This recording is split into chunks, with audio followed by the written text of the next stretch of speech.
即便有一天我要成亲，我想要的也是一个能跟我同舟共济、同甘共苦、并肩而行的郎君，而不是你。对不起。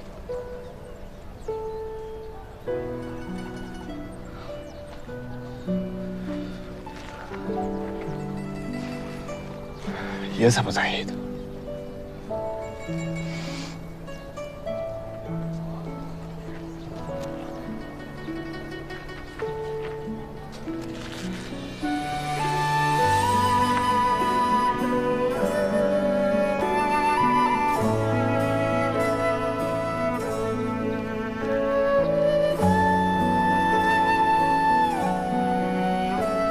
对不起，其实我也不想伤你，但我更不想拖着，让你一直怀有希望，更不好。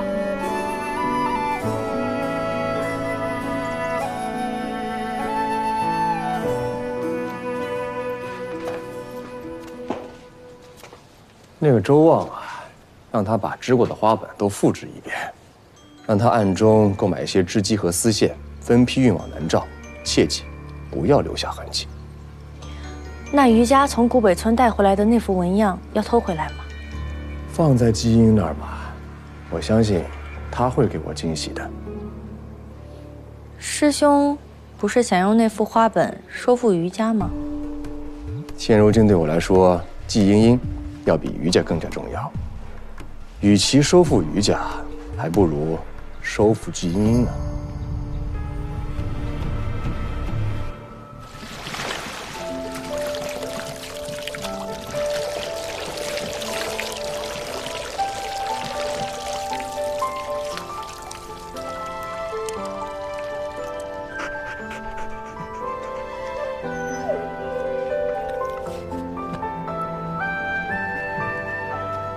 洋洋，杨警官来找你。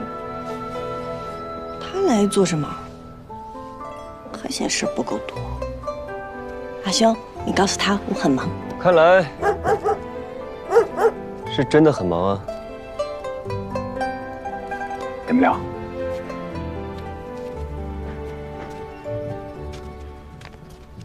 蜀红丝正在染制，杨警官未免督促的也太勤快了吧？毕竟是共锦染丝，可不能掉以轻心啊。那您看看这蜀红，可是你想的那蜀红？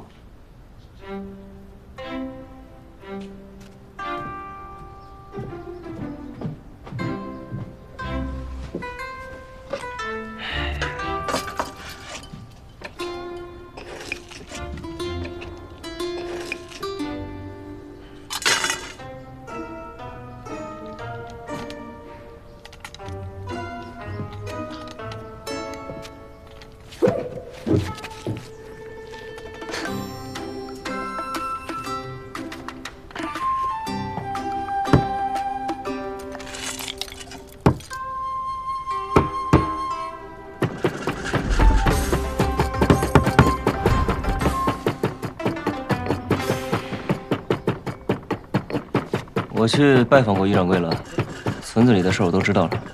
哦，白胜我也查过了。哦，哦，他可是个精明的商人，来历不明，不知所图。这我知道。但是这益州城一大半的商人，哪个没点城府，没有危险呢？起码他不怕牛家，也不怕赵家。若有必要，与其选择盘根错节者，不如把这个新入局的拉到自己这边。既已无路，何妨一搏？是这么个理。季莹莹，我不是想阻你行事，我只是想告诉你，那样一个不知底细的地方，这样一个来路不明的人，你就不能喊上你的盟友，陪你一起，这很难吗？当初是谁口口声声的啊，叫我给他托底的？你凶什么？之前赵修元也说过会一辈子站在我这边，可是结果呢？我与他青梅竹马尚且如此，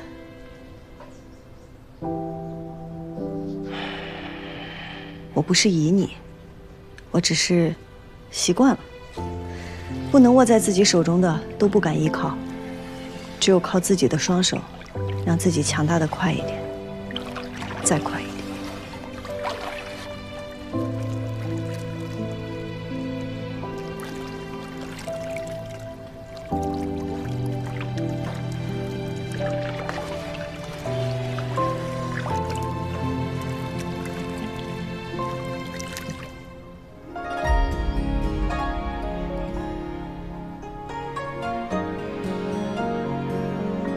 清澈的弧线，偷偷裁剪一场缱绻，故意洗礼蔓延，初见你仿佛在昨天，却相遇无联。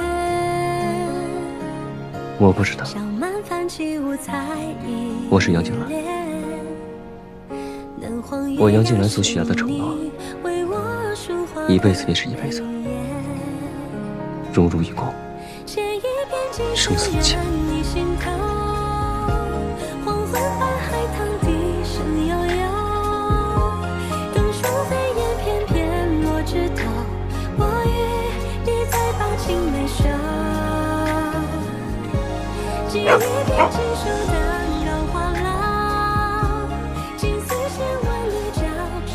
知道了。你有杨三郎这样的盟友，是我之幸。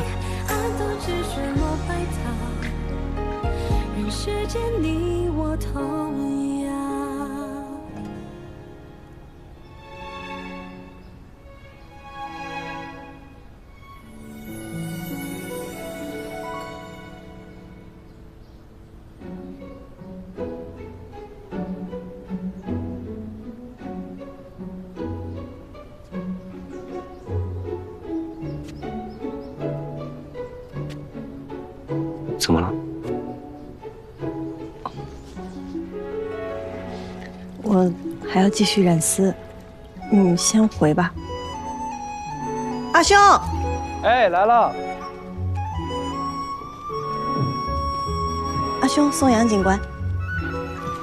杨警官，这边请。真没事。嗯。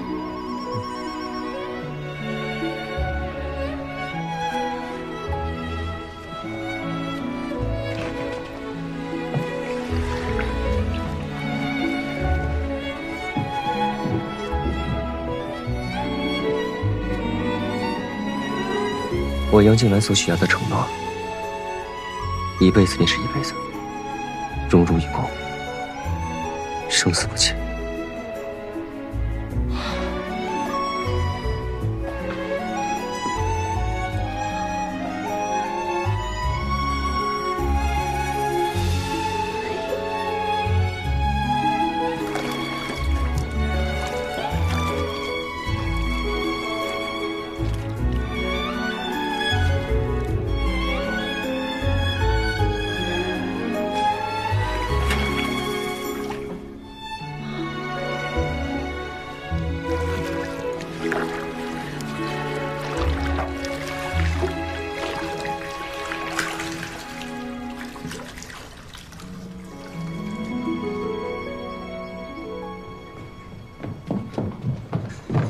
兄，我想到一个锦上添花的好法子。什么好法子？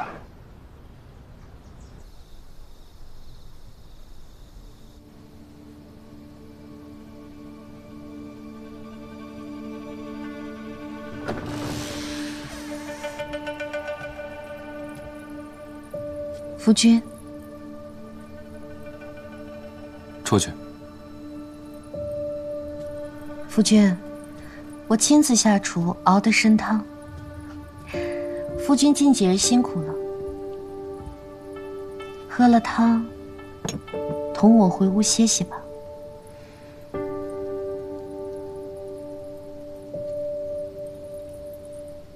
夫君，成婚这么些时日，你夜夜宿在书房，都不肯碰我一下。这赵家上下可都看在眼里了。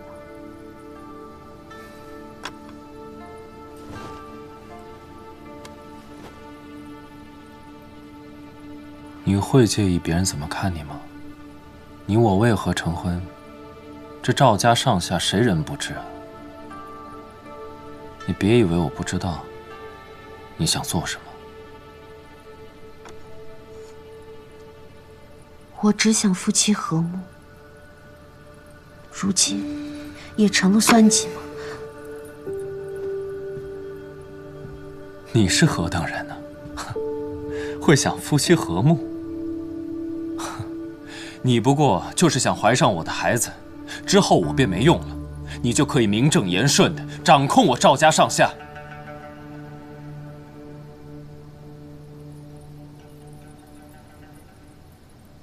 夫君是在设计新的贡锦纹样吗？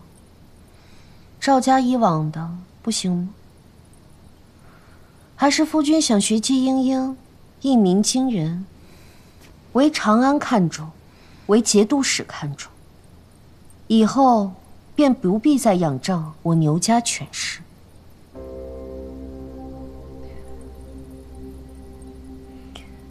听说郎君前几日与季娘子送了消息，余家便是郎君刻意排挤，送给季娘子的吧？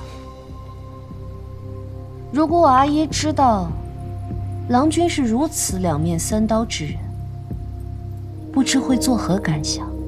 他最近应该没有心情去听一个屡战屡败的女儿胡说八道。赵平，郎君，以后没有我的允许，任何人不得进入我的房间，否则打死无论。是。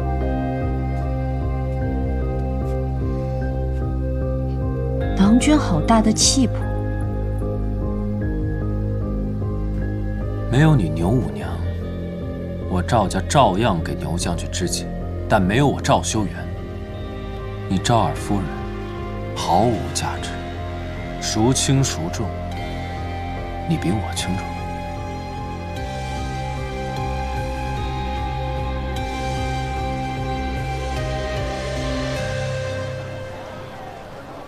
客官里边请。于掌柜，知锦在即，我飞花会亦有善之意者，今日想给您引荐一下。哦。季家锦房季耀庭见过于前辈。耀庭不善纹样设计，唯在织造一环卓有心得，愿助于掌柜一臂之力。季郎请坐。多谢于掌柜。9年以来，这双手从未停歇。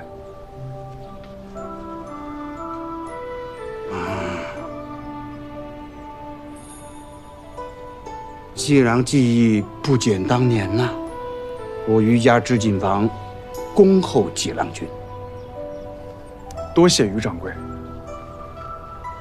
于掌柜，我今日来还有另一件事。这禾穗锦虽然历史悠久，古朴醇厚，可是时人多求新，光靠上面的纹样怕是不足以吸引人。我想在不改变原有花纹的情况下，增加其生动性和光泽感。譬如通过丝线的颜色调整，或是纹路重构，使其流光溢彩，织出一幅禾穗流波锦。禾穗流波锦，金色禾穗随风起伏涤荡，卷起万千岛了。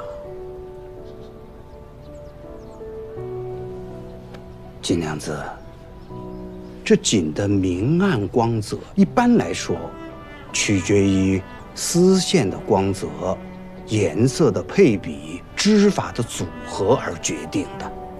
若要尤为突出这波纹流动之感，那在技法和颜色配比上就要推陈出新。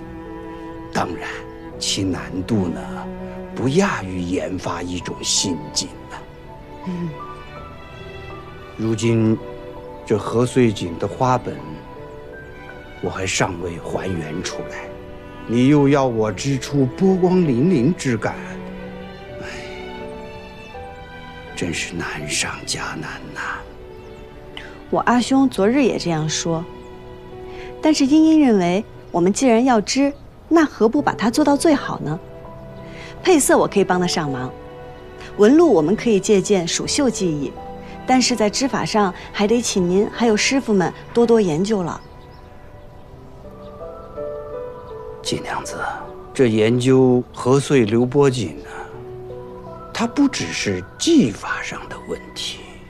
那还有什么别的问题吗？没有钱就没法织锦。季娘子，一种技法的研发，初期就要投入许多钱帛的。可瑜伽和飞花会，我之前送过去的不够吗？感谢季娘子的资助，才保证我瑜伽的工人和织机。可是，要研究新锦，需要多少？至少90贯。于掌柜，您与我阿兄只管负责研究如何织，钱的事情。钱，爷要钱有钱，要长相有长相，那他凭什么不喜欢爷啊？是3国酒。季娘子，您接着说。钱的事情我来想法子。法子，他不喜欢爷，爷有什么法子呀？爷也不长在身上。于掌柜，看来我得好好的去安慰一下我们的名誉会长了，失礼了。爷都行，就算是阿爷打死爷，爷也要去他家入赘。闭嘴！跟你有什么关系？爷就说，爷就说，爷还……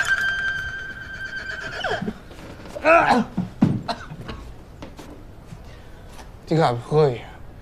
你别以为爷不打女人，你就可以随便欺负我。泼的就是你，你在这儿鬼哭狼嚎，若流言传出去，你让平儿以后怎么做人？也没想那么多呀。那你想什么？爷就想成为平儿喜欢那样，能跟他一起同甘共苦、并肩作战的郎君。啊！可爷不是那种人啊，怎么办呢，莹莹？你先别管平儿喜欢什么样的人，你先想自己想要成为什么样的人。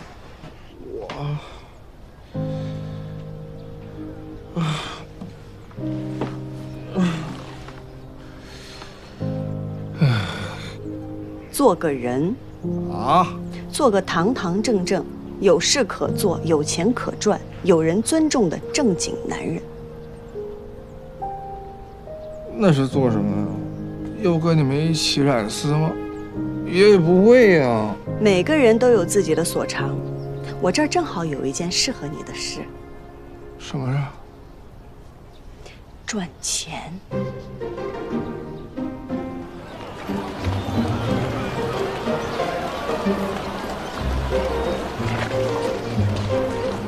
王掌柜，哎，来了。掌柜好。我们飞花会和余家合作了禾穗流波锦。禾穗流波锦，诚邀入股，还望支持。我们3日之后会在岳不环酒楼进行拍卖，还希望陈掌柜大驾光临啊！好啊，飞花会的事，我一定会赴约，一定支持。禾穗流波锦，诚邀入股，锦城分利。这不是锦还未成就让咱们投钱吗？所以我就说嘛，他一定会给我惊喜的。只要跟他从头开始，重新再来，这织锦不就学会了吗？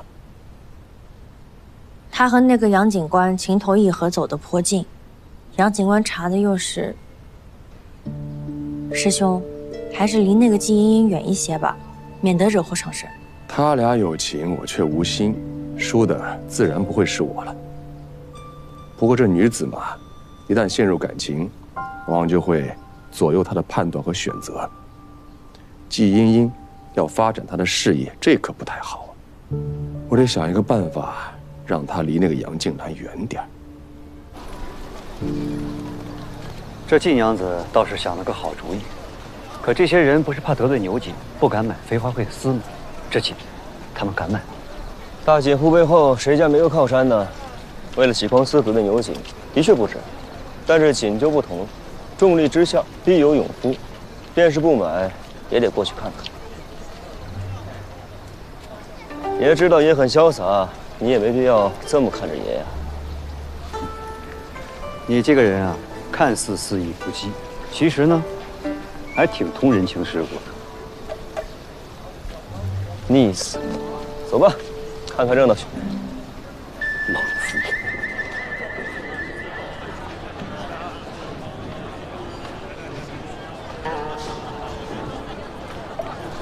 来，拖，干什么？干什么？哎呦喂！这不是大名鼎鼎的杨警官来了吗？欢迎！嗨，来，里边请。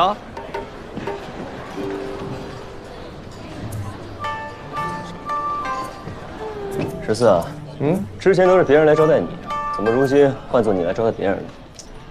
哎呦喂，你阿爷被罢免了。你能不能别老惦记我阿爷？他现在一提起你就头疼。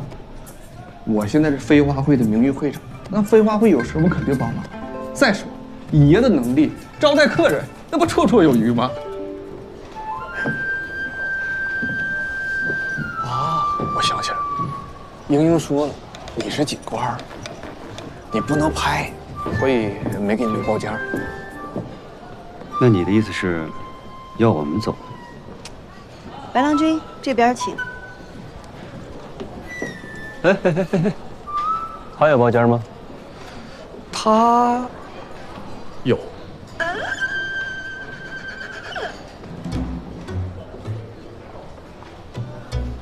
看来秦娘子是不欢迎我。晋娘子亲自相迎，白某愧不敢当啊。你有钱，当得起。杨警官，这边请。我要包间。杨警官、诸葛郎君，快请坐，这是我们自己人的位置。你再说一遍。坐还是不坐？坐。自己人。白郎君这边。自己人。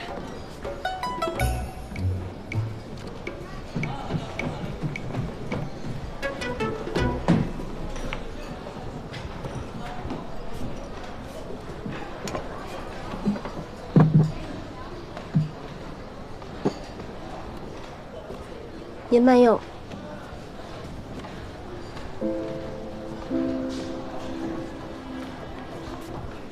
玉掌柜，你杨夫人怎么了？我是开酒楼的，他是来赴宴的，都是来赚钱的，有什么不妥吗？在。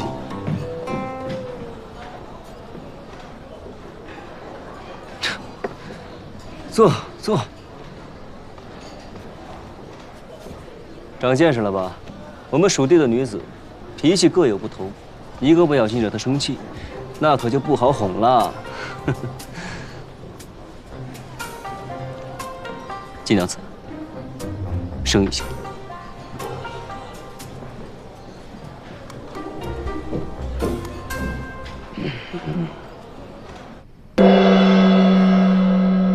各位益州的同行，大家安好。各位都已知晓，我飞花会和余家将要联合研制一款新锦。众所周知，新锦问世，定然大卖。今日我邀各位掌柜前来，拍的不是这新锦本身，而是新锦意味着高额盈利，拍成者便可得这新锦2/10的分利。也就是说，若每卖出1匹锦得利10贯，那拍主便可得2贯分利。新锦未成，因此今日我向大家展现的是这锦的纹样，大家请看。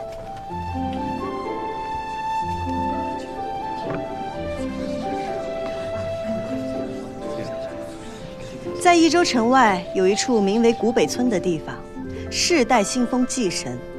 这麦穗文锦是村中的信仰，禾穗是祭神的恩赐，让众生有粮可饱；蚕丝是雷祖的造福，让众生有衣御寒。而这锦上流动的波纹，是光，是水，是风，是上天与我们的恩赐。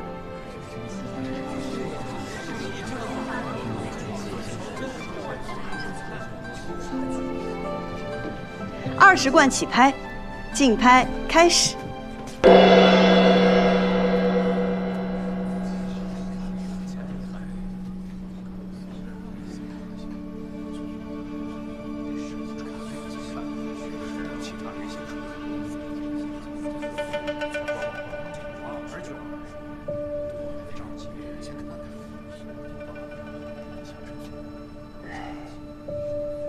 怎么无人竞拍啊？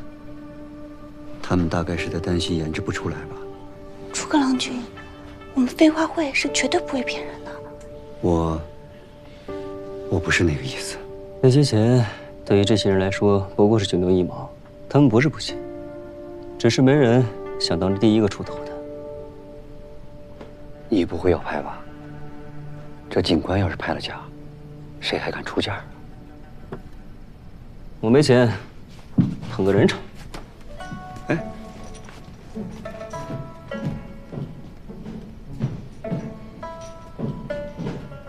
这方锦既有悠远传承，也有新意，本官很是喜欢。不如季娘子把这方锦交予我，我来帮季娘子请节度使慷慨解囊，如何？杨警官，这点小事就不用劳烦节度使了吧？待锦织成了，再献给节帅也不迟。诸位一直不拍，这锦何时能够织成啊？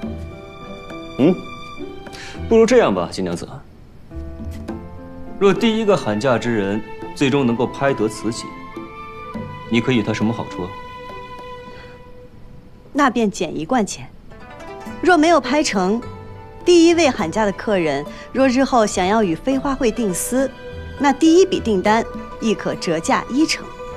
拍不成也有好处，那我出价21贯。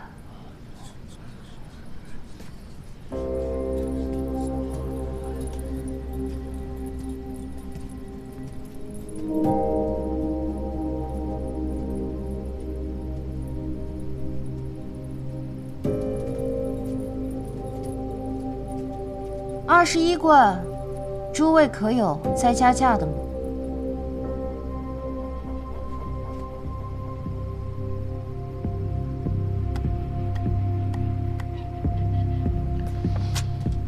主人，这锦若是被赵家所拍，恐怕再也没有问世之日了呀。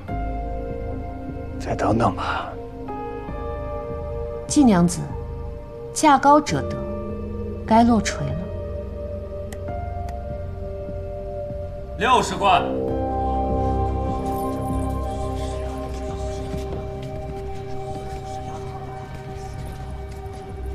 金娘子，那人不懂锦，也不知道这仙锦的价值，我愿出60贯。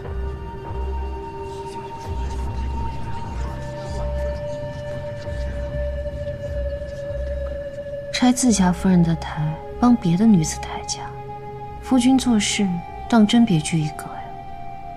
不如夫人。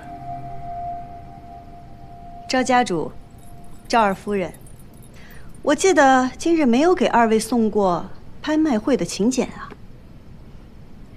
我们慕名而来，怎么，我夫君拍了这锦，季娘子想要不认账吗2位之前不在，自然也没听我介绍。这锦寄托着古村的信仰，古村世代信奉祭神。在拍卖会之前，村里的李正还特意算过一卦，晋沾兵戈之人。所以我未请2位，2位也不能拍，抱歉。什么时候野村的习俗也需要景王去遵守啊？诸位可还记得这一周景夜是以谁为首啊？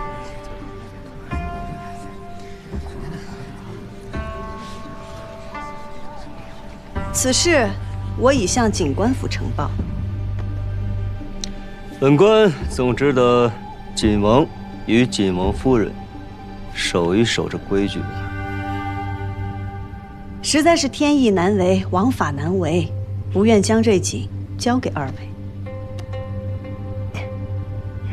好，那我倒要看一看这天意王法，想要这景落入谁的手中。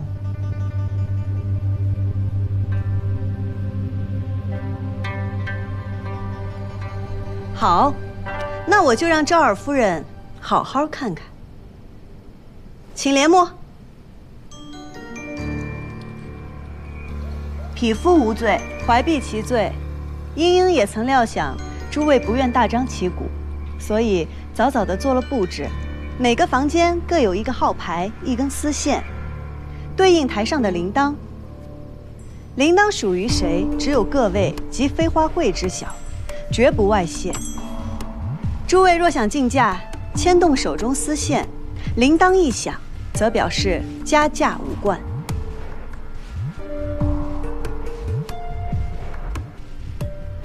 各位，竞拍继续。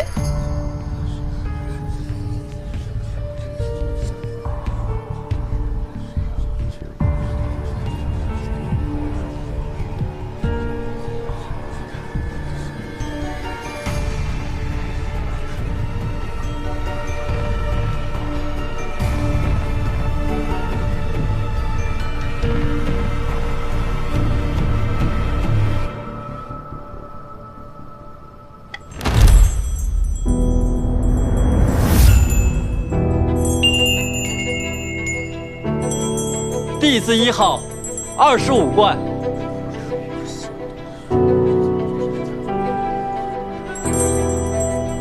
皇字2号30贯，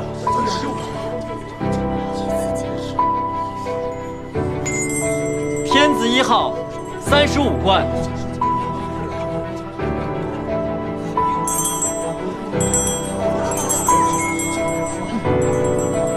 弟子1号座50贯。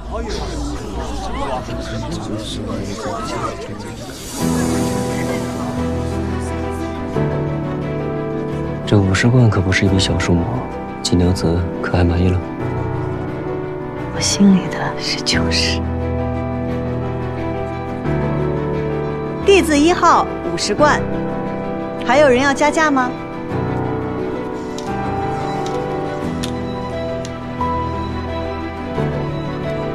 杨家愿出70贯。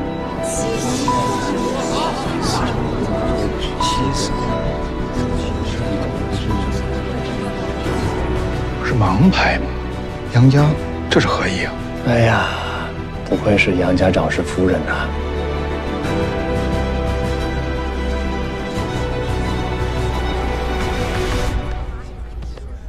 先生，还不到90，你看起来似乎一点也不为我担心啊。论起做奸商，还是季娘子更具天赋。我更是期待你偷着。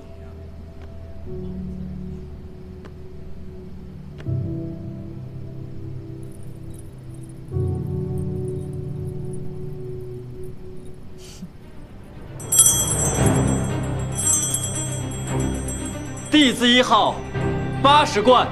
这弟子1号似乎也志在必得呀。哎呀，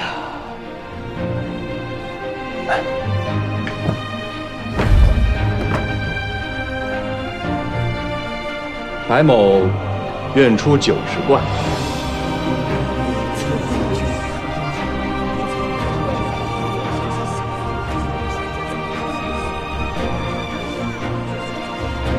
杨家95贯。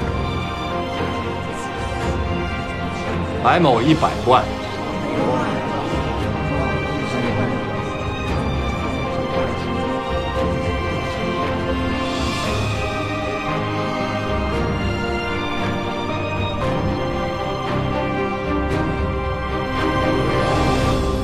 100贯依次。100贯，绰绰有余了。那我们是不是可以功成身退了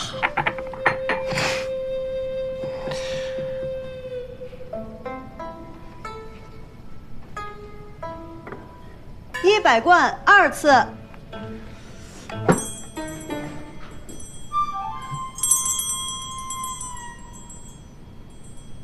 弟子医好，105贯。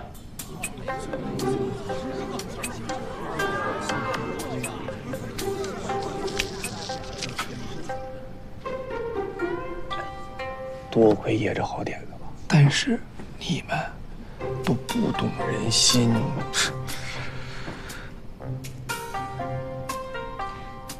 弟子医号105贯，可还有要加价的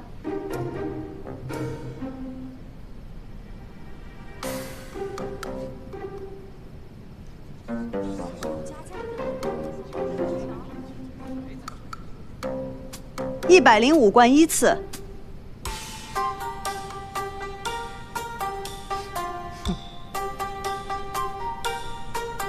105贯2次。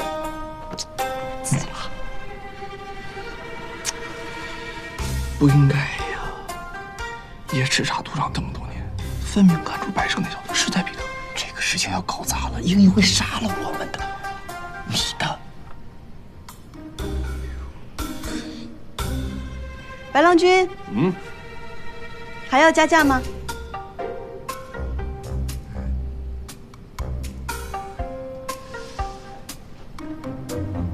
白某觉得还是不要夺人所好的好啊。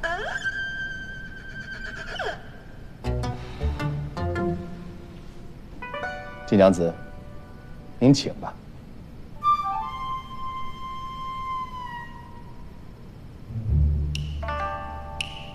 弟子医号105贯3次。成交。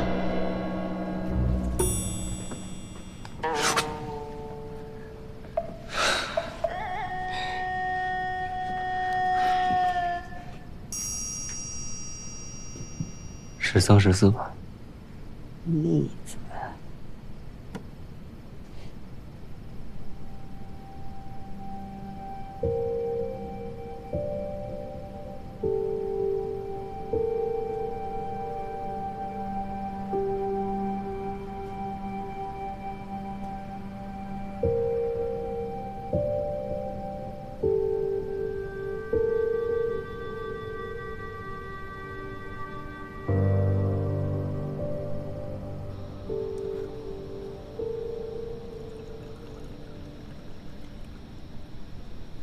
其实季娘子不用这么客气，白某只是替季娘子叫了2口价而已。弟子医号。真是没想到啊，季娘子如此坦诚。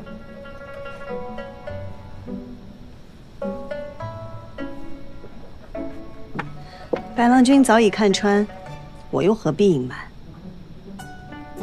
说来这何遂刘波锦与白郎君还有几分缘分，不知白郎君可愿意出资？白某倒是觉得这杨家出价不菲呀，季娘子为何要选择白某啊？杨家规矩太多了，花本未成，这磨合起来太费劲了。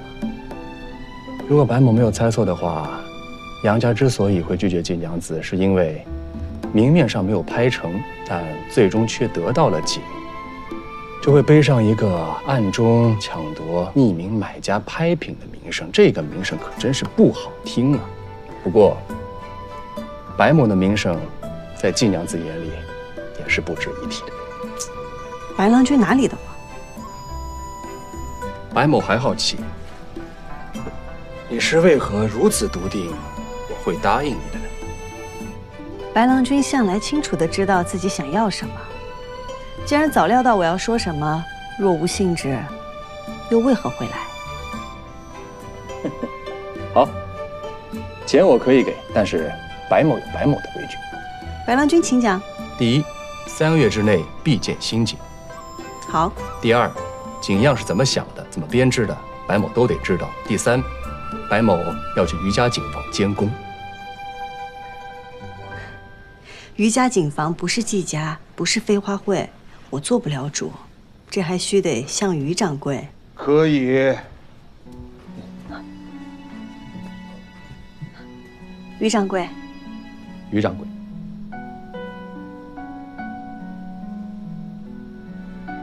100贯，1个子儿都不能少。织锦只能看，不能插手。全听余掌柜安排。那祝2位言志顺遂。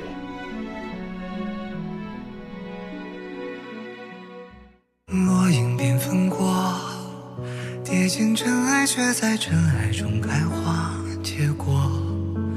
幻化溪畔的粉末，牵引飞花之间落。岁月若飞梭，一身萧索，却在萧索中走出阡陌。换尽迷途与扑朔，为心里惊鸿一抹。如何用最渺小的你我，支撑最人生锁，去证明那翱翔绯色是我。红色如诗月，红似无言，深埋岁月的思念，将爱恨投作万千年，呈现曾经落尾的执念。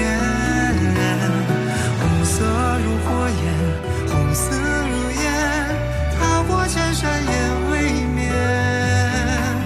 爱在风中破了茧，于人世间绽放最红的颜。红色如诗月，红似无言，深埋岁月的思念，将爱恨投作万千年，呈现曾经落尾